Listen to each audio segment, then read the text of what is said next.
বাংলা সাহিত্যের ইতিহাসের প্রিয় সাহিত্য অনুরাগী পাঠকদের আজকে আবারও অভিনন্দন। আমি আপনাদের সামনে বাংলা সাহিত্য গল্প পাঠের চ্যানেল থেকে আবারও ফিরে এসেছি আপনাদের সামনে নতুন করে নতুন একটি পাঠ নিয়ে। আমার চর্যাপদ সংক্রান্ত এই ভিডিওগুলোতে পরপর চর্যাপদের প্রত্যেকটি পাঠই আলোচিত করেছি এবং করে চলেছি, এবং পূর্বেই আপনাদের বলেছি যে আমি চর্যাপদ সংক্রান্ত প্রায় প্রত্যেকটি পদই আপনাদের সামনে যথাসাধ্য তুলে ধরার চেষ্টা করব। আজ সেই প্রচেষ্টা নিয়েই আমি আবারও আপনাদের সামনে হাজির হয়েছি।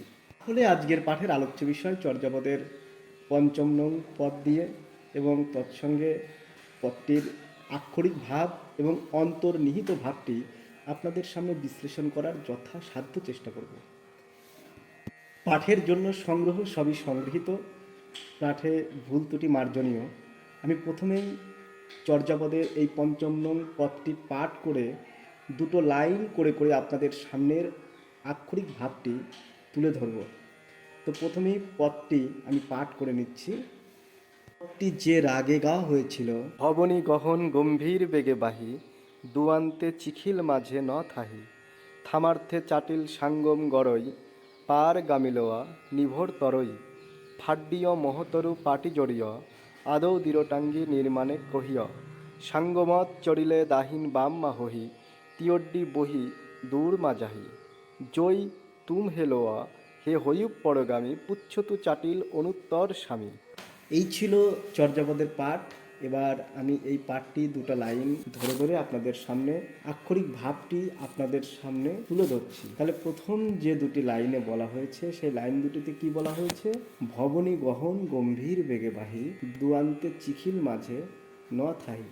অর্থাৎ নদীর নাম গহন, আর সেই গহন নদী, সেই গহন ভব নদী গম্ভীর বা গভীর বেগে বয়ে চলেছে, যার দুই পারে কাদা, মাঝে কোনো থই নেই। অর্থাৎ নদীর গভীরতা এতটাই যে নদীর নিচের কোনো স্তর বা কোনো জায়গা খুঁজে পাওয়া যায় না এমন। তারপরে তৃতীয় ও চতুর্থ লাইনতে বলা হয়েছে ধামার্থে চাটিল সাঙ্গম গড়ই, পার গামিলোয়া নিভোর তরই। অর্থাৎ চাটিল সেই নদীতে ধর্মের জন্য সাঁকো করেছে বা সাঁকো নির্মাণ করেছে, যেখানে সেই সাঁকোতে পরগামী লোকজন নিশ্চিন্তে পারাপার। এবার পঞ্চম ও ষষ্ঠম লাইনে বলা হয়েছে হাড্ডিও মহতরু পাটি জড়িয়, আদৌ দৃঢ়টাঙ্গী নির্বাণে কহিয়। অর্থাৎ এই মোহতরুকে ফাড়া হলো বা খণ্ড করা হলো। মোহতরু হচ্ছে মায়ামোহে আবদ্ধ তরু, অর্থাৎ জীবন বৃক্ষের কথাকে এখানে বলা হয়েছে। এবার কি দিয়ে এই মোহতরুকে ফাড়া হলো? অদয় টাঙ্গি। এখানে টাঙ্গি শব্দের অর্থ হলো লোহা দ্বারা নির্মিত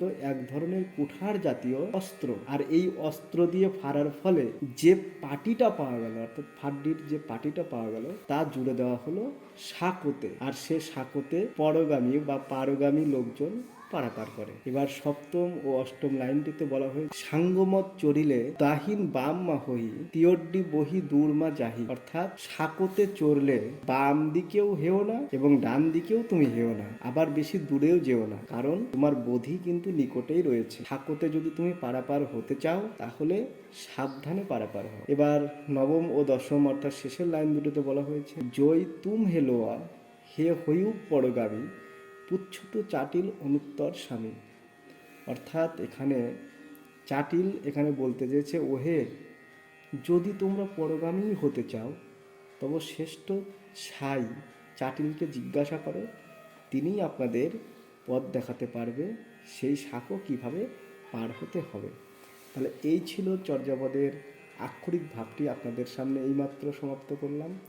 এবার এর অন্তর্নিহিত ভাবটি আলোচনা করব। তাহলে চর্যাপদের এই পঞ্চম নং পদটির অন্তর্নিহিত ভাবটি সম্পর্কে আপনাদের বিষয়টি স্পষ্ট করানোর চেষ্টা করছি। তাহলে চর্যাপদের এই পদের মধ্যে দিয়ে আমরা প্রত্যেকেই জানি চর্যাপদ হচ্ছে চর্যাচর্য, অর্থাৎ আচরণীয় একটা বিষয়, যে আচরণীয়র মধ্যে দিয়ে বৌদ্ধ সহজিয়া সাধন তত্ত্ব প্রকাশিত হয়েছে। আর বৌদ্ধ সহজিয়ারা সহজ পদ্ধতিতে দেহের সাধন তত্ত্বকে, যে বামগা এবং দক্ষিণগার যে নারীদ্বয়ের যে মিলনকে যে অবধূতি মার্গে এসে যে মিলতে করে, সেই মিলন মার্গের প্রাধান্য এখানে পেয়েছে। তো যাই হোক, আমি পূর্বেই বলেছি যে সহজিয়া সাধন তত্ত্ব সম্পর্কে একটু সাধারণ ধারণা থাকলে এই বিষয়গুলি বুঝতে আপনাদের স্পষ্ট হবে। তাহলে এই গানের মধ্যে দিয়ে বা পদের মধ্যে দিয়ে কি প্রকাশিত হয়েছে? বৌদ্ধ সাধন তত্ত্ব ও দর্শন তত্ত্বই আলোচিত হয়েছে। তাহলে চর্যাপদের প্রতিটি পদই বৌদ্ধ সহজিয়া সাধন তত্ত্বের উপর নির্ভর করে নির্মিত হয়েছে। বৌদ্ধ দর্শন তত্ত্ব, জীব ও জগৎ, এখানে প্রতিভা মাত্র বা প্রতিভা সমগ্র। এখানে কোনো প্রকৃতির অস্তিত্ব নেই। বর্তমানে এই পদের মধ্যে দিয়ে ভাব বা অস্তিত্ব প্রবাহকে নদীর একটা প্রবাহমান ধারার সঙ্গে তুলনা করা হয়েছে।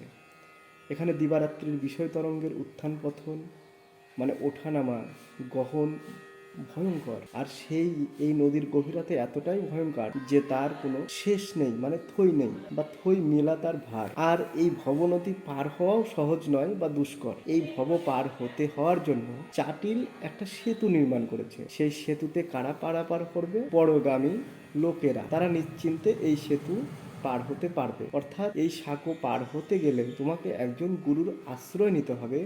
আর সেই গুরুর নির্দেশ মতো তুমি অবধূতি মার্গে এসে বা মধ্যমার্গে এসে বিচরণ করলে সেই গন্তব্যস্থলে তুমি পৌঁছাতে পারো। তারপরে একটা লাইনে আমরা দেখেছি যে টাঙ্গি দ্বারা ছেদন করা হয়েছে, আর যে ছেদনের পরে যে পাটাটা পাওয়া গেছে সেই পাটা দিয়েই এই সেতু গড়া হয়েছে। সেই সেতুতে সাবধানে পারাপার করতে হবে, যেখানে বাম দিকেও হেলা যাবে না, দক্ষিণ দিকেও হেলা যাবে না, বা ঝোঁকার কোনো প্রয়োজন নেই, কারণ বোধি কিন্তু তোমার সামনেই রয়েছে। তাহলে এই যে লাইনটাতে এখানে কি বলছে? বাম দিকেও হেলা যাবে না, দক্ষিণ দিকেও।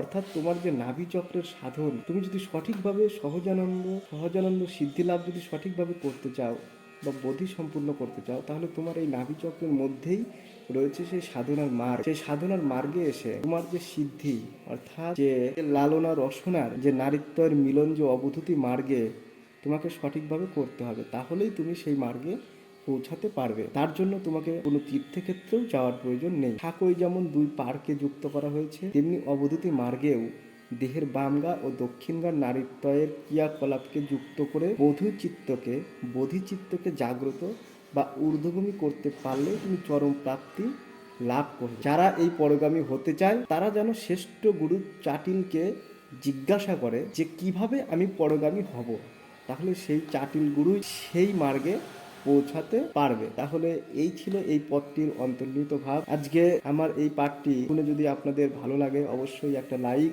ও কমেন্ট করতে ভুলবেন না। এরকম আরো অনেক ভিডিও পেতে চ্যানেলটি অবশ্যই সাবস্ক্রাইব করতেও ভুলবেন না। আপনার একটা কমেন্ট আমাকে ভিডিও করতে ও বানাতে অনেক উৎসাহী করে। ভিডিওটি দেখার জন্য ও চ্যানেলটির সঙ্গে জুড়ে থাকার জন্য অসংখ্য ধন্যবাদ। আপনার দিনটি শুভ হোক।